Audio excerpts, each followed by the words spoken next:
करवावहै तेजस्विनावधीतमस्तु मा विद्विषावहै। ॐ शान्ति शान्ति शान्तिः।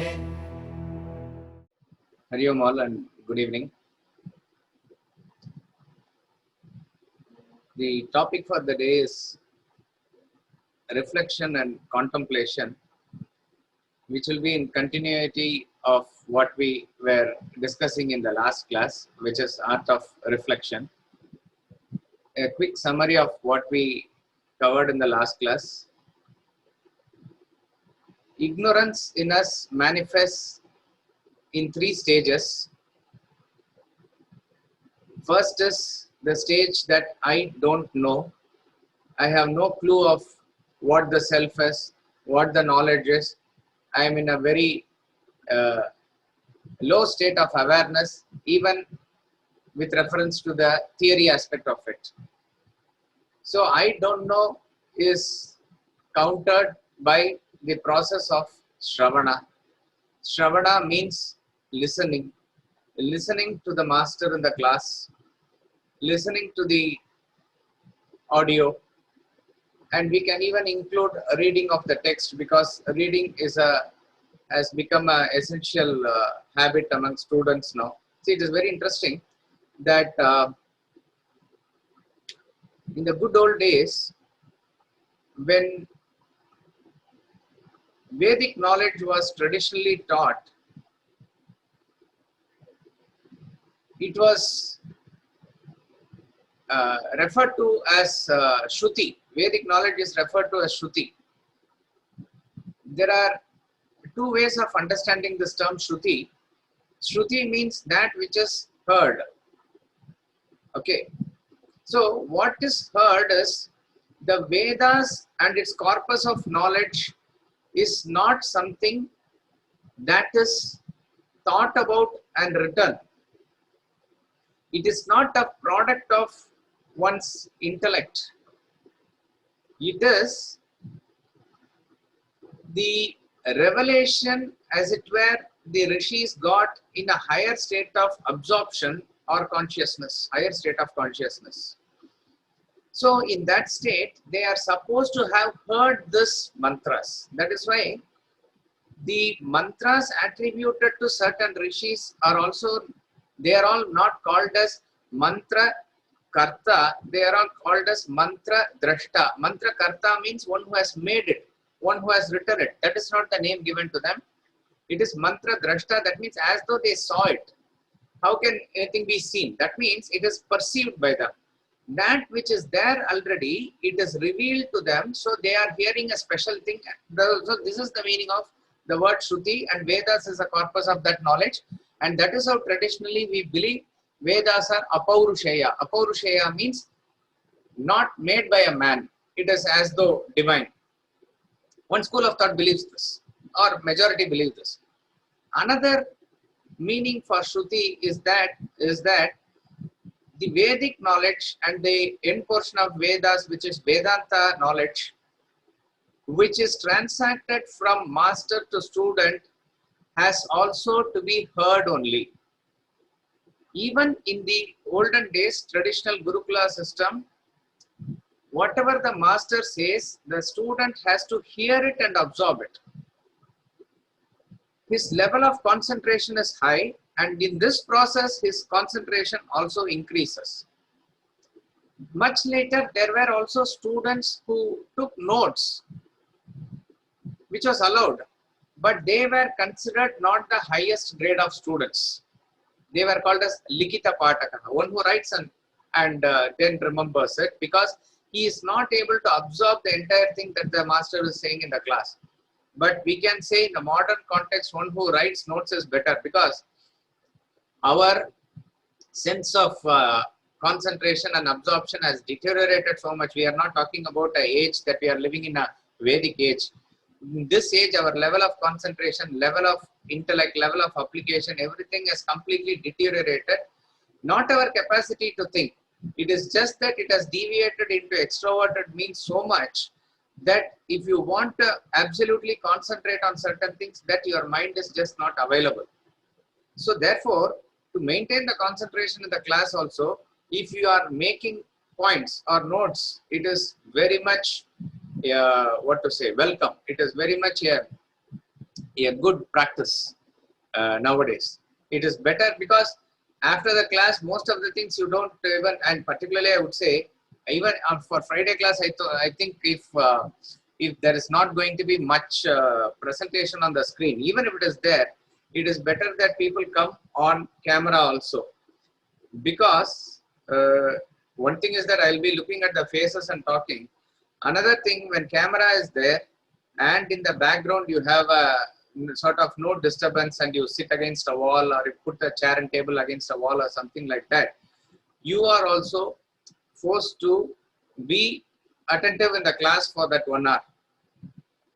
Otherwise, it is not a, a classroom setup here. Of course, we are using technology, we are using Zoom to the best of our ability, but definitely you can drink something, you can do something, somebody can distract you. All this is possible. It is not in our control mostly. Therefore, for you to maintain that concentration, and which we have experienced in a way in Vedanta Academy is also, that you write notes is okay. So coming back here, listening is a very good practice in which you gain knowledge. So that is the first part that we dealt in detail in the last class, Shravana. I don't know. That is taken care by Shravana. Second aspect of the ignorance is I don't understand. I have known certain words, I have understood the language also, I have known the sentences, what is being said, but I don't get the full impact of it. I don't understand in depth what it means. We discussed certain aphorisms, certain sentences like way to gain anything is to lose it. This is a common English sentence. Anybody can understand the meaning per se. Or intense work is rest. A great quotation by Swami Ramatita. But you need to have an in-depth thinking about this in order to understand what it really means. And that is where the second aspect of our practice comes, which is manana. Manana means reflection. Reflection is to throw light upon. That is the meaning.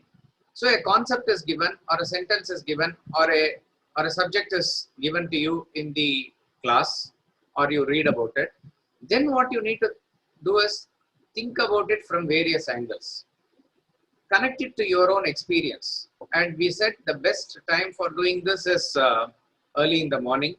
As early in the morning as possible. Brahma Muhurta is 2 hours before sunrise. On an average, you can take 4 to 6. But we will not recommend 2 hours or even 1.5 hours. Maximum 1 hour should be good enough. You have to, as we said, it is like solving a jigsaw puzzle. Take up that piece of information and try to understand what it really means. What are the various angles to it? Why and wherefore, like that you ask questions about it. Try to do the homework. Connect it with your own experience. Even in order to read your experience, a little bit of reflection is required, little bit of intellect is required, but then connect with your own experience. And then have full Shraddha in the text and the master that you are following, so that you do not give up at any stage. There should not be an intellectual fatigue that sets in here. These are the various aspects that we discussed about thinking. And next aspect of reflection is very important, group discussion. Group discussion is one of the USPs of Vedanta Academy. I do not know if this is being practiced in any other spiritual or religious institution, but definitely it can, though there is, we have read in before competitive exams, the candidates are also supposed to go through before the interviews, group discussions among themselves. It's a good practice, but it is a very disciplined practice. Like, see, reflection is a bringing discipline to our thinking. That is reflection. So one is to do by yourself from all the angles, not one person can think of. So you need a group for that, and that group should contain people of more or less somewhat similar frequency.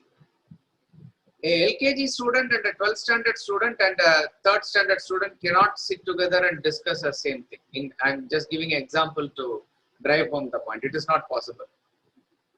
All the 9th and 10th standard students, let us say, if they can sit together, then that forms a group where more or less all are having the same ideas and same age group and same type of frequency and thinking like that. Second aspect is, when you take up something for discussion, you must be generally familiar with what is being discussed. Suppose we are taking up a topic like reflection or contemplation here, which is based on Vedanta treatise, suppose I say, or which is based on Bhagavad Gita. If you take up that verse or that particular topic for discussion, the persons who are there must have had at least that basic reading of it, or all must have even have the notes of that particular class or something. So, and you take it up as an authority, then based on which a reflection, a group discussion can be formed. And what is the ideal strength of a group? It depends. But what we have seen in academy is that anywhere between 6 to 10 is not more than 8 or 10 surely. 8 is ideal, I would say. So I'm just putting it to this side and to that side. 6 to 8 people or 9 people is ideal group. Again, here also the timing has to be fixed, not more than 1 hour. Because if we get into discussion, it can go for on and on and on also. Okay.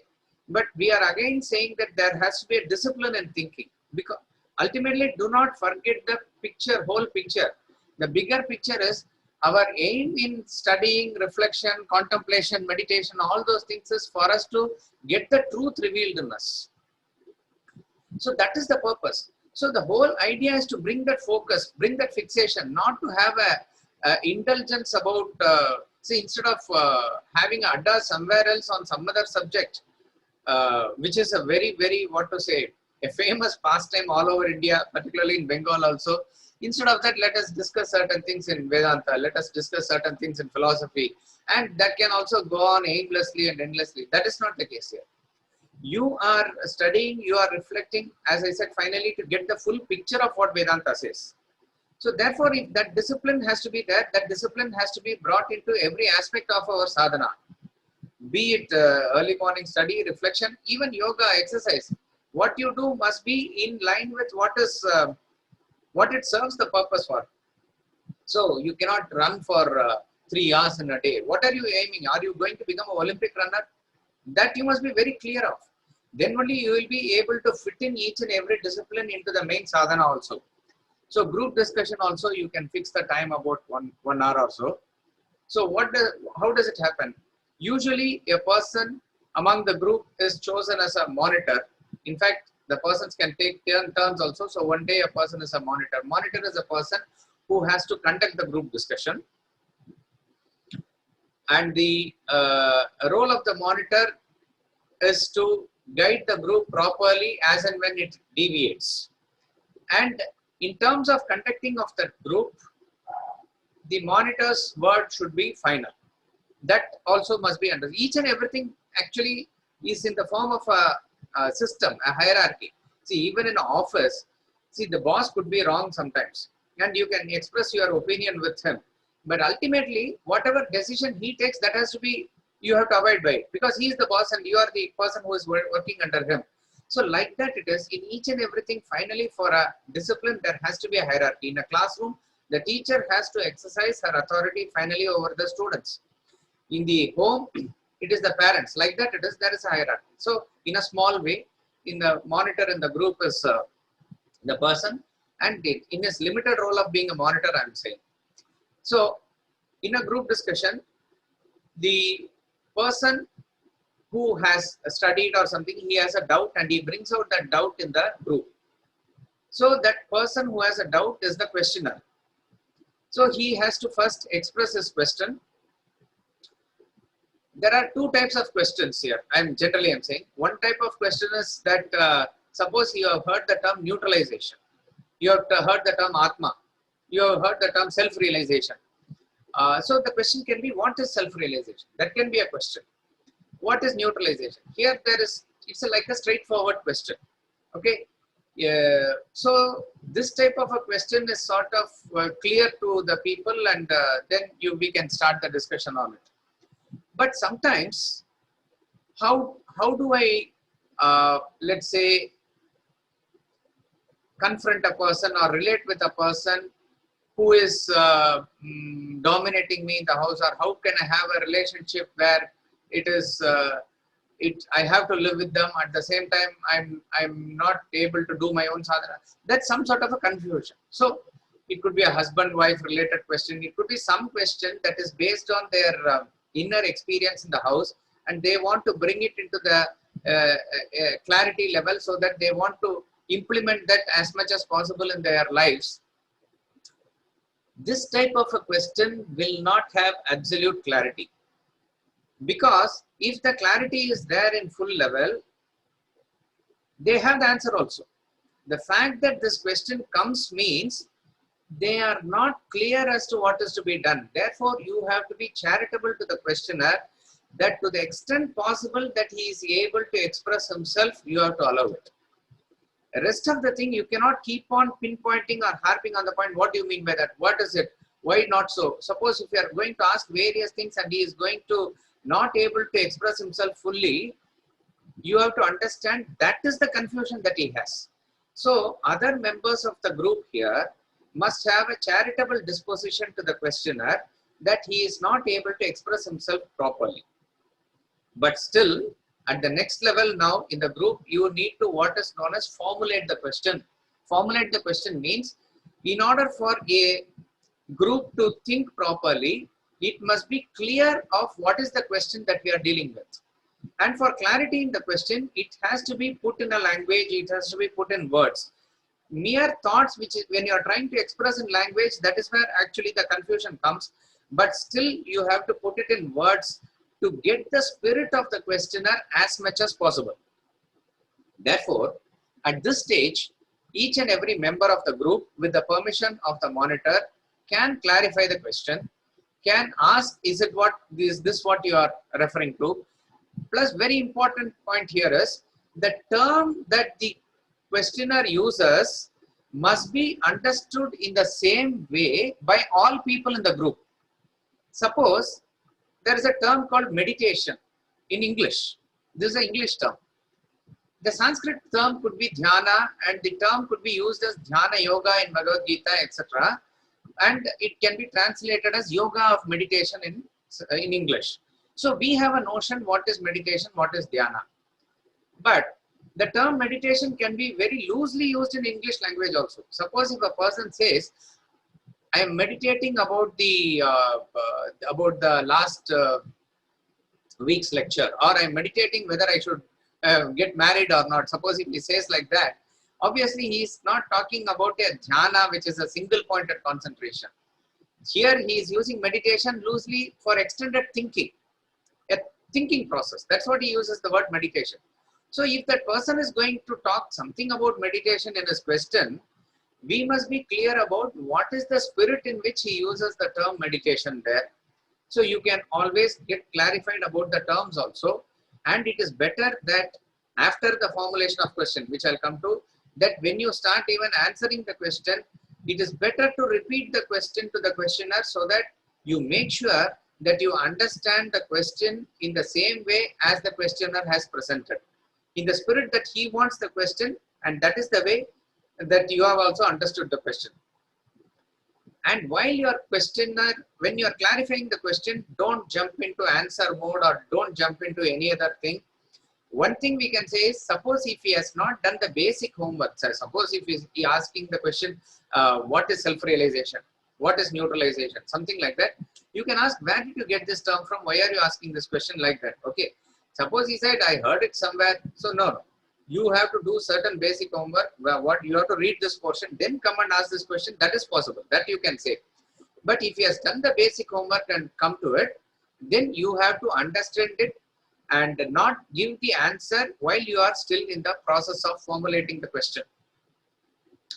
And then having come to a consensus, so each person now can formulate. That is also this formulation of question is a very deep thinking process. This itself clarifies various things.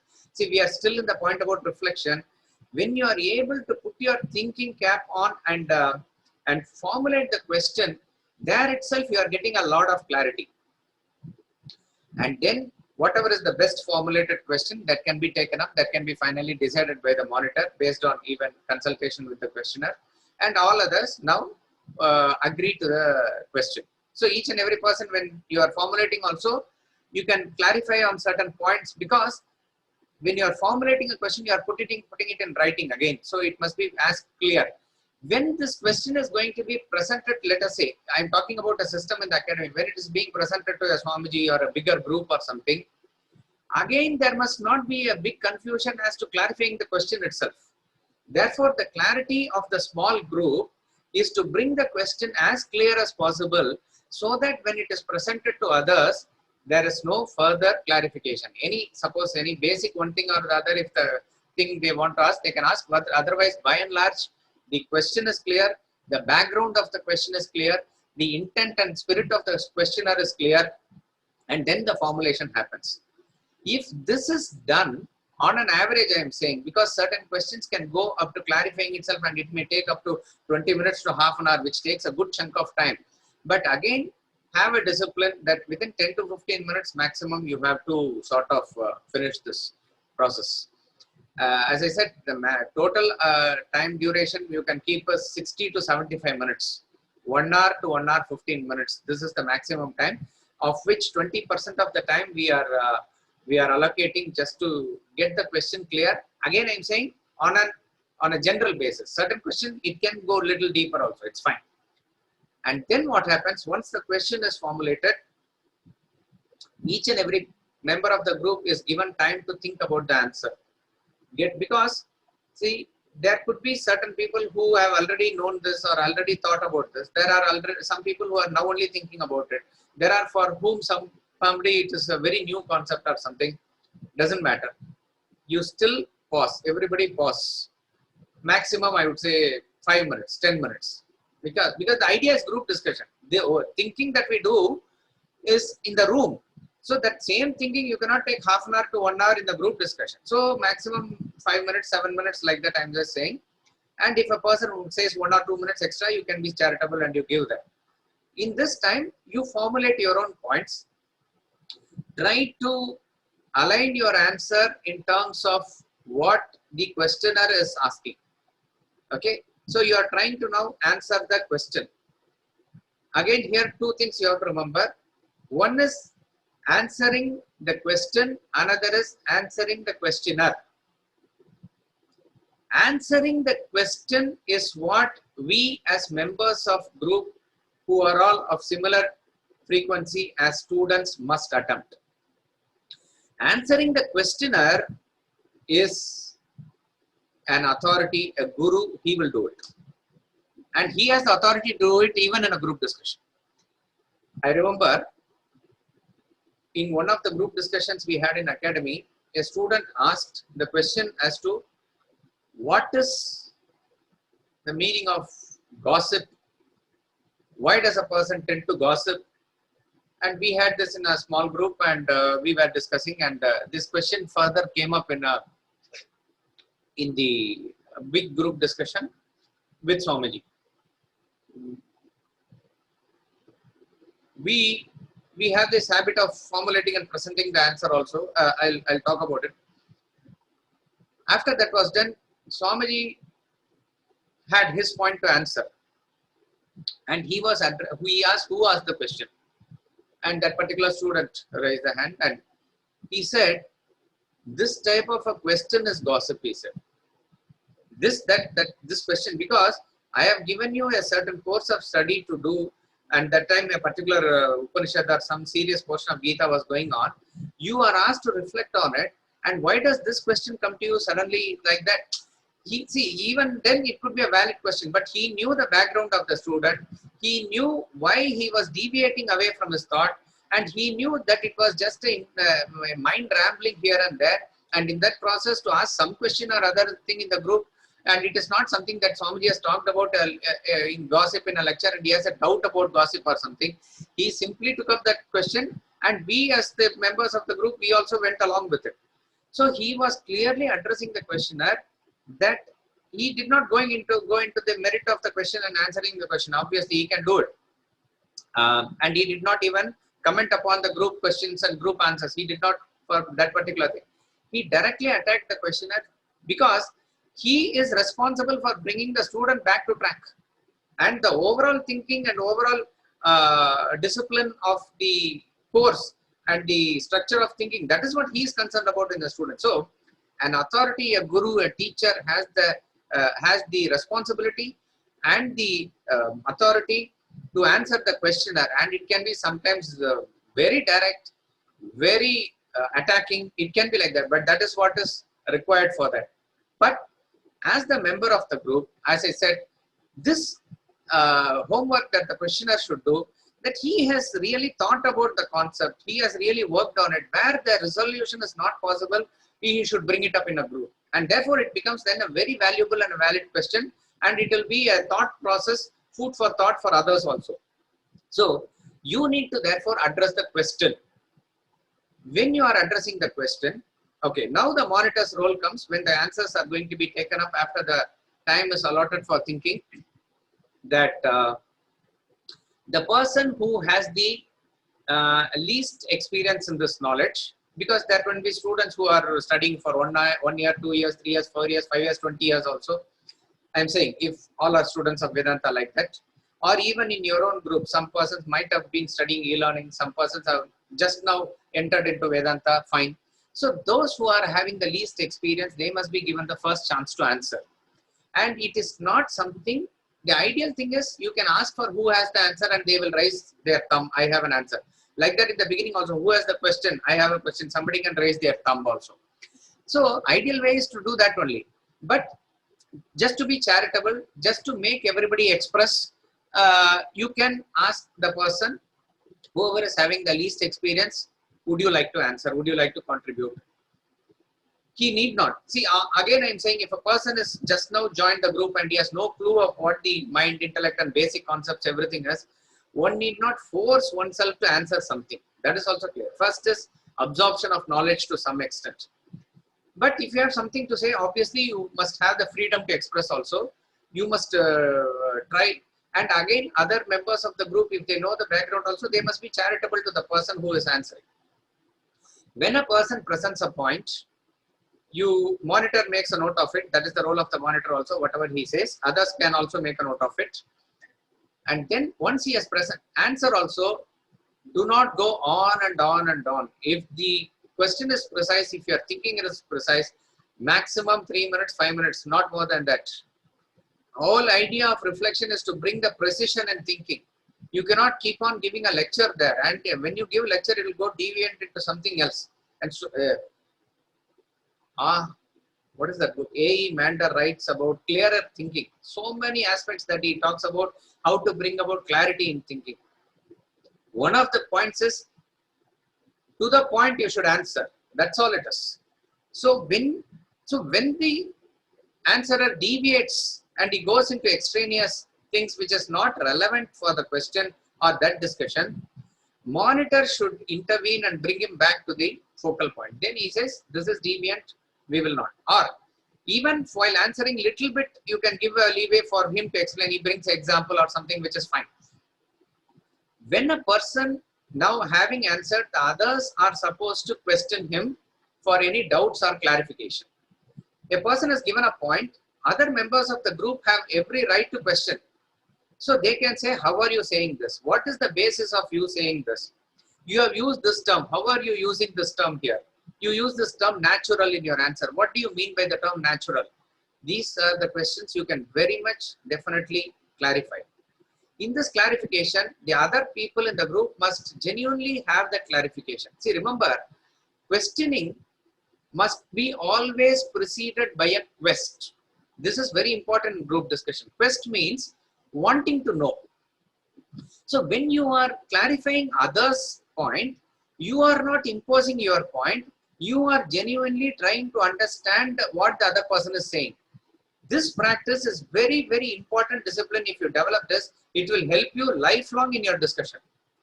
When labor and management meet, when two diplomats meet, when various other meetings are happening, we go with so much our thought filled in our head that we are not even willing to listen to the other person. So you have to, the questioner humbles himself and asks the question. All of us are having time to think and answer. When the answerer gives also, he expresses himself. You have to humble yourself and listen to that answer, listen to his viewpoint. It could be wrong also. It could be from a limited perspective that he is speaking also. He is thinking and saying something from his level also. Just as, I am just giving an extreme example, whatever the child blabbers, how the parents will enjoy, ultimately, like that you must have identification with the group and allow him to answer completely. Then you must have the, you have the right also to question. When it is clear that he has made a mistake or something. So now the answerer's duty is, when a factual mistake is pointed out, he has to humble himself and correct it. If he has a point, then he has to clarify it and try to answer it. He can say, I do not know, maybe this is what I thought, maybe I'll come back, maybe I need some more thinking on it. Then you have to leave it at that. Okay, so there is no point arguing and debating, holding on to your point and he holding on to his point. Beyond a point, it should not happen. That is where monitor should come in, that it is going back and forth on the same point, we will stop it here. Then he goes on to the next answerer, who is next in the hierarchy.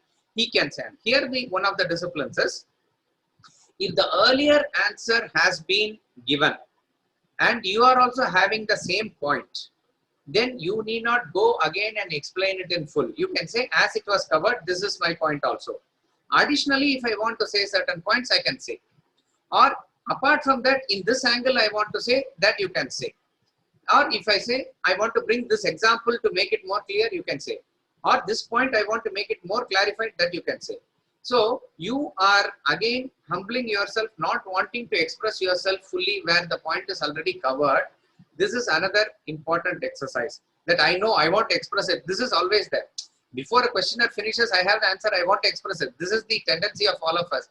So, but if that point is covered, you can say it is already covered like that. And then you also can put forward your point. The same discipline is there.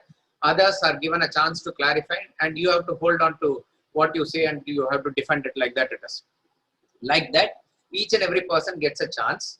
And finally, if this discipline is done within, let us say, 45 minutes, 15 minutes we said in general for question to be formulated and everybody has a time to think.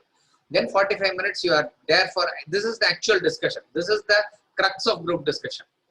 And then last 15 minutes you allocate in general, not necessarily if certain topics, questions and arguments and debates go a little forth, that is the purpose of discussion. So you need not force yourself, but if there is a consensus arrived at, you must try and formulate the group answer.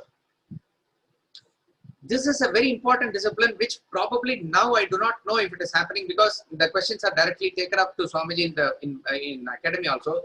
But you will appreciate it has a very great, it provides a very great help in further clarity because the question is also clear and what the group has arrived as a consensus answer is also clear. So when you present it in the big group, both are subject to now clarification, but you have arrived at certain clarity here.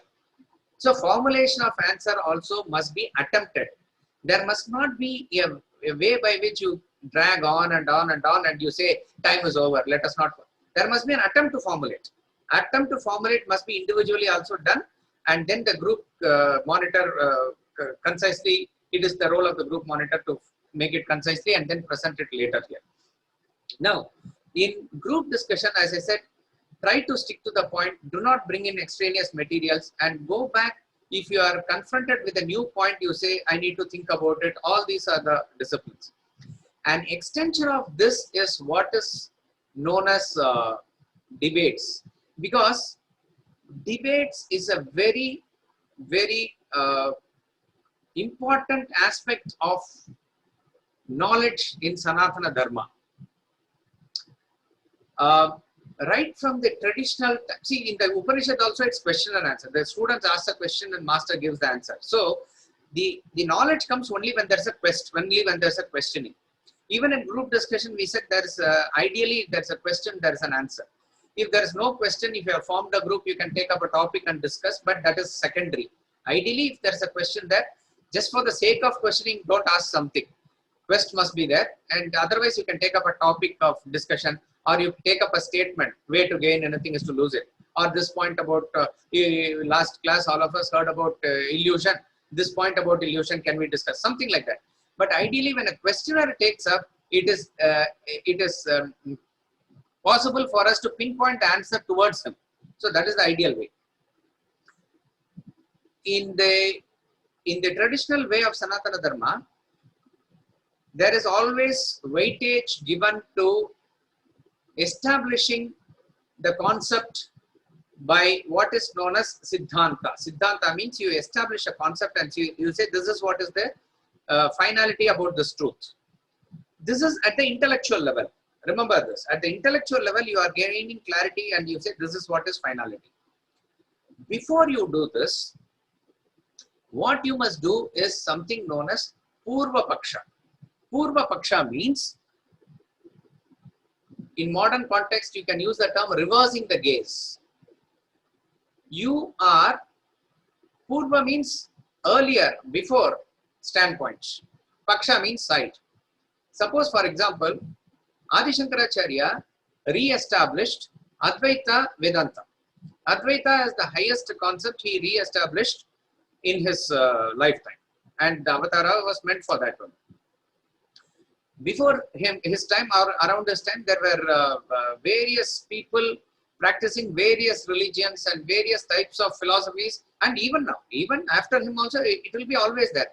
Because I think in Bengali, I think in Kathamrita somewhere it comes, Ramakrishna Paramahamsa says, Jato mat tato pat. As many thoughts are there, so many paths are there. See, human mind is varied. Human thinking is so much varied. So each and every person will have a different type of thinking. That is why our festivals are varied, our worship is varied, our gods are varied, our everything is, that's the beauty of diversity. But unity in diversity is what is ultimately established. But diversity is the law of nature. Birds are different birds, different plants, different fruits, different food, different language, different music, everything, variety is the law of nature. So thinking will be different. So various people, various religions were there. But if you want to ultimately establish the truth you have understood and you want to establish it, you have to understand your opponent's view from his standpoint. That is called as Purva Paksha. So suppose he was having an argument with Mandana Mishra. Mandana Mishra was a very strong Mimamsaka. Mimamsaka are those who firmly believe in Vedas, but only up to the Karma Kanda portion of it. And Adi Shankaracharya's role is to establish Advaita Vedanta, which is the Vedanta aspect of it. So he humbly requests him for debate. And in the debate, both are authority on Vedas, both are knowing what the Vedas are saying. So they are on equal terms. And then Adi Shankaracharya, when he writes his commentary or when he goes for the debate also, he knows what the opponents are saying.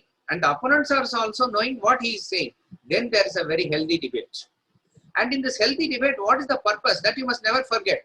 It is not like our TV debates where each one is shouting on their own and ultimately you can say, I agree to disagree or something like that. It is not, that is not the purpose of the debate. The purpose of the debate is to understand the truth. The purpose of the, because Mandana Mishra, who firmly believed in the Vedic aspect and as a Mimamsaka, he firmly believed out of his conviction that is the truth. So he was firmly rooted in it. So even today, when a person is talking about atheism, theism, we can all have debate and other thing, but the debate must be with a person who has done research about it and is having a firm conviction about what atheism is. And also this side, a person who has a firm conviction based on his research what theism is. Not this frivolous debates based on some hearsay somewhere. Purva Paksha is to make sure that you understand the opponent from opponent's point of view. and then you have a counter answer for that. For that counter answer, he has a counter argument. Then ultimately, each person, and then what is the beauty of that particular debate is that if Shankaracharya loses the debate, he will go away from sannyasa ashrama and enter grahastha ashrama, meaning he will marry and settle down in grahastha ashrama, do karma. On the other hand, if Mandana Mishra loses the debate, he will take up sannyasa and become the disciple of Adi Shankaracharya and pursue sannyasa, pursue Vedanta. And best part is the judge for the debate is wife of Mandana Mishra. So various things are revealed here. The greatness of level of the knowledge of the woman at that point of time, the objectivity of the wife, because she could side with her husband and give the verdict in his favor also, but that was not the case.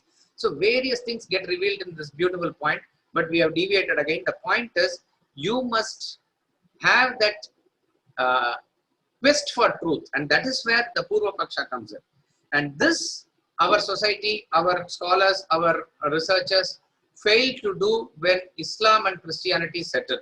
Vishishta Advaita, Buddhism, Jainism, Advaita Vedanta, so many schools of thought, so many literature, so many debates had taken over thousands of years. That is why we are rich with so many texts, so many commentaries, so many.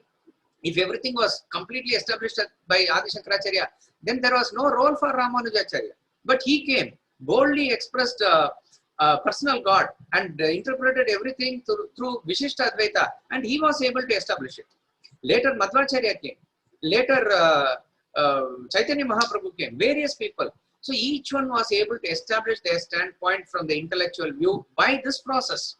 So what is the benefit for us? Blossoming of so much thoughts, so much literature, so much angles to think about. This we failed, as I said, with reference to the scholars of West, particularly Christianity. They read thoroughly about Hinduism and they were able to understand it, and then they were able to go, because their agenda was also clear, for which they did it thoroughly. We have to learn this from them. We missed it, and there are some scholars who did it, but the point is this: you have to do this Purva Paksha and Siddhanta. This comes at a higher level, and exactly like that, at a higher level is what some acharyas call for Vidvat Sadas. If there is a problem, confusion with reference to certain societal structure and certain things that you need to understand, whether certain temple function, whether it has to take or not, on whose basis you will take this argument. The Acharya brings the stakeholders there, and then there is a discussion among them where he monitors with us, and then he says finally this is what you need to do.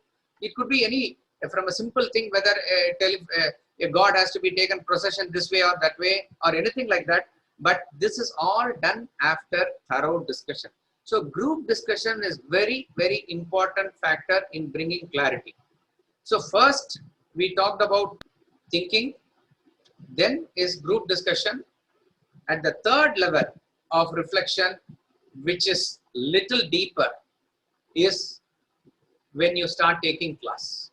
This comes not in the initial stage. We need to focus only on thinking first, and at the second level group discussion, this we must do till we somewhat get established in the knowledge, fundamentals, basic theorems for some time. Then if you are deep into it and you want to be an eternal student, one of the best ways is to take class.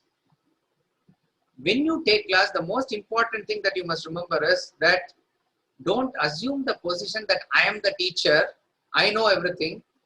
From your standpoint, I'm saying, these are all part of our sadhana. These are all part that we take to get the concepts clarified within us further.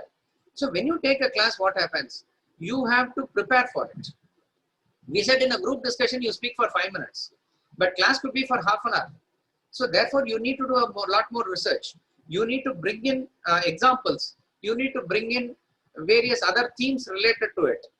But still, you must not lose the focus. Still, you must stick to the point, the subject that you have undertaken here. And in the class, one more additional thing that will benefit is that you are not only thinking for your clarity and presenting, you are also helping in communication. Communication is when what comes from you gets embedded in the other person. So it is very important that in the class, you gauge the level of the students, and you, with your clarity, you are able to bring the subject to their level. So who is the ideal teacher? Ideal teacher is one who is established in the truth of it. See, also remember, teaching to the extent comes from the depth of your experience. It is not mere intellectual clarity. Of course, that is required. Here we are not talking about a subject like a physics or maths. We are talking about a subject like Vedanta, which is integrated into your system. It is a living knowledge. So a person, we can say, a person is a Muslim if he is only a practicing Muslim. A person is a Christian if he is practicing Christian. Similarly, a person is a Hindu if he is a practicing Hindu. A person is a Vedantin if he is only a practicing Vedantin. So when you want to attempt to bring that into practice, the clarity of thinking must be there. Once you sustain that internally, it will come out in practice. You will attempt to do it. Okay, we all may not be at the level of 100%. Oh, let me go to 100%, only then I will teach. Then that is not the case. Only Ramana Maharshi can teach, only Ram Tirtha can teach. That is not the case. Even for at the level, a 5th standard boy can take a tuition for a LKG boy. When I say tuition, he can teach ABCD. Then that 5th standard boy will know how to communicate with LKG boy also. And obviously ABCD is established. So when you are a teacher, you know that what is the general frequency of the audience, and then you will tone it down accordingly. You must be able to bring the concept from the level that they are and take it step by step. If they are at 20% level, start with 21, 22 like that. If they are at 50% level, you start from that level. You cannot talk at 20% level. They will get bored. For a 20% person, if you speak at 80%, it goes over their head. Nothing they will know. They will say, wow, wonderful lecture, they will say. That's about all. But what is the benefit out of it? What is the effect out of it? Nothing. So you have to have gauge the mood of the audience, frequency of the audience, at the same time, not compromise on what you intend to convey. Just for the sake of it, let me crack jokes for 1 hour. It was a very entertaining class. What is the ultimate takeaway for them? Nothing. So many jokes that they had. That is not the purpose. So taking class is very important because you will prepare for the class. That will be more clear. And then you will also develop this art of communication. That is going to help you in various ways. This is at the 3rd level. And remember, you will teach something best which you are interested in learning. A music teacher will teach music best when he or she is interested in learning music further. Sadhana for music should go further. Like that it is. So if you want to really understand Vedanta, ultimate, see, and you need not say who I will teach and then keep on gathering students for you. Automatically, when you come to a certain level, a sugar will not be left free by the ants. You will be sought after. You will be asked. And that time, based on your mentor, based on your guru or whoever it is, you can always take guidance and then start taking. It could be a children class. It could be anything like that. But always keep that eternal student alive in you. This is class. And lastly, which is very important in reflection, is writing. Even as we teach, when I say certain concept, my body language, my language, and various things, I can take back my words and try to say various things. I can put it across to convey. But when it is writing, it has to be extremely precise. It has to be to the point. That is why some people even say, it's very interesting.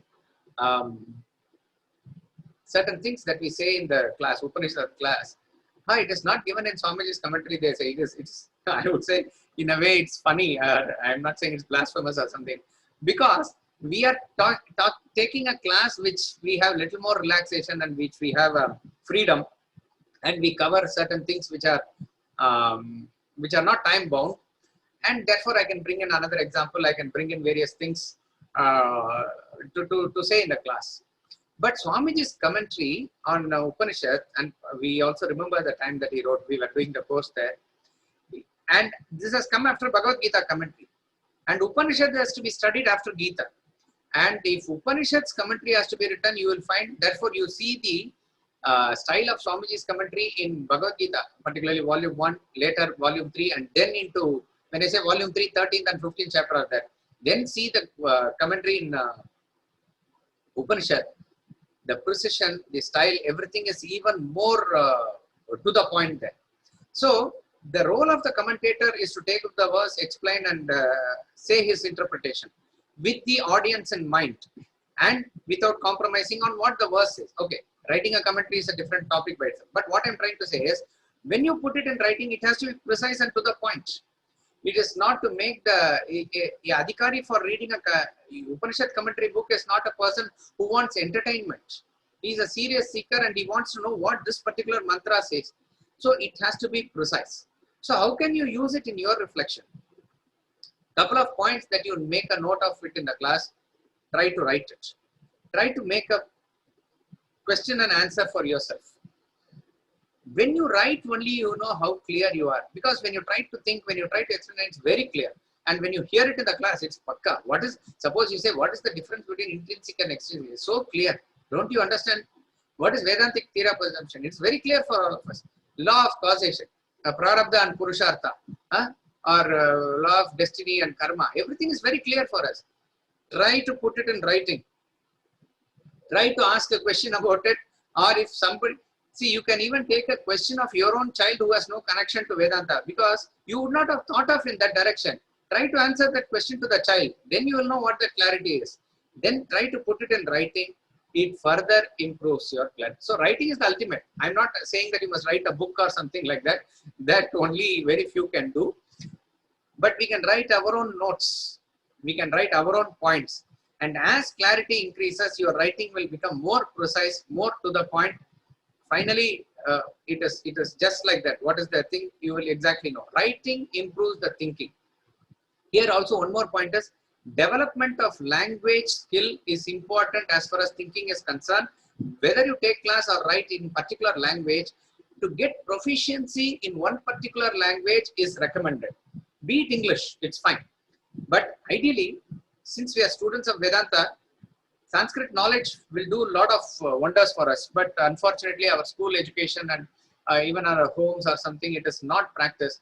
But if we get a chance, and don't now deviate away from this and get into Sanskrit study and other thing, I'm just saying, ideally Sanskrit and that words, and because each and every word says something, it is associated with our culture, it is associated with a way of living, and the terms and terminologies used there. See, for the term thought, there are so many words in Sanskrit.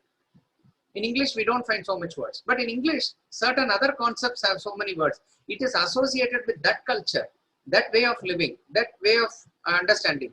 For example, you say uchishtam, which is juta, which is echil, or something we say in Tamil, or Indian languages with that. But that word doesn't have a translation in English. So if you bring in another word for that from a different context, you have to be clear about it. That is, and particularly in Vedanta, we have to understand the term we use as Bhagavan or Ishvara is different from how the term God is understood. We know how it is understood and we can use it in the class. But the Christian notion of God is different. Allah as a formless entity, we can equate it to Brahman and understand it this way. There's nothing wrong, I would say. But how Allah is understood by a Muslim and in the term of how it is used in Arabic, that must be understood. So therefore, the language plays a very important role in your thinking. It is better to go into the depth of at least one language and try to understand the terms, for which you have to read the great literature that is there in that particular language. Fortunately for us, in all Indian languages, it is there. Sanskrit, Tamil, Telugu, Marathi, all are there. But since our mode of communication is English, nothing wrong with it. You can take it. But go into not superfluous speaking of English language only from the tip of the tongue, but precise words, precise thinking, precise knowledge must be there. And then a word on nididhyasana or reflection, contemplation. So the first phase of ignorance is I don't know, Shravana. I don't understand. This is the main portion that we should concentrate on. It is taken care by Manana, reflection. Shravana and Manana is what we need to concentrate on now at the present stage. At the third level comes I don't experience. At a stage comes where we are clear about the theory. There's no more doubt. There's full conviction in the self. You are very clear about the path. You are having no doubts whatsoever. You are as though internally knowing that this is what it is. and you are now set firmly in the purpose of life, which is to achieve the self. Yet, you have not got that ultimate experience. You are waiting for it. And what will take you there further is not more and more study and more reflection, because all that purpose is served now. You need to contemplate on what you have already reflected. The two-dimensional picture that you get out of a Bhagavad Gita verse and reflection will and now has to convert into a three-dimensional picture. So it is no more word meaning and contemplation and debate and this and that. Sorry, contemplation is the term that we use for Nididhyasana here. No more reflection, debates, arguments, questioning, answering, group discussion. All those things are not here. You are now thinking over it again and again. If I am not mistaken, this is the same route that has for jhana also. Ultimately, it will culminate in meditation. It is through the process of meditation that we are going to ultimately experience the self. Again, experience is the term that we use, but the transformation of our personality, ultimately to have that anubhava, to have that anubhuti, whatever term you want to use for that ultimate self-realization, that has to. So here is a process where there's a fine line. That's not really a fine line. Gradually, reflection moves into contemplation. You are by yourself now wanting to express fully, wanting to, in other words, still you can teach, still you can write a book or something. All that is part of your Swadharma, Prarabdha, all that can go on. But you are now totally introverted to the extent that you are only waiting for the ultimate marriage to take place with the self, as it were. In that process, when you go through certain Upanishadic portion and other thing for your own sadhana now also, you are now just immersed in the thought. Nididhyasana is to roll in it in your mind now in a way that you are picturizing the self, no more understanding. All that is over in the process before. There are also, it is said, I do not know, Ashtavakra Gita. It's a high level Vedantic text. And Swami Ramatirtha always praises Yoga Vashishta. Yoga Vashishta is the conversation between Vashishta and Lord Rama. And he says nobody can escape self-realization if they go through Yoga Vashishta. I would recommend here, do not now search for Yoga Vashishta and read for it, because it will speak to a person who is prepared for it, who is ready for it. For us, Upanishad, commentary of it, Bhagavad Gita, commentary of it, Vedanta treatise, fall of human intellect, governing business relationship, holocaust of attachment. These are the things that are going to take us through. But when it comes to that level, that book will vibrate in your hands. That is what. So once you read, it is not that I have to finish Yoga Vashishta now. I have to finish Ashtavakra Gita. You will read through it and you will sort of close the book and you are immersed in the thought. Like that it is. That is the stage called as Nididhyasana. So, Shravana and Manana will take you up to a very great height, but finally you will employ Nididhyasana and crossover. That Nididhyasana, which culminates in closed eye meditation sometime, and then you are fully occupied in the thought of the self. That is the maximum that we can do. And every expression stops and finally you hit the ultimate silence. In that silence, no more sadhana need to be done. Nothing has to be done. Everything has to be done. In that totality, this individuality surrenders. And in that surrender, total state of total absorption, what reveals itself is the self. So through the process of Shravana, Manana and Nididhyasana, which is ultimately by the grace of our Guru, that we shall cross the stages of ignorance. Thank you very much. No promotion.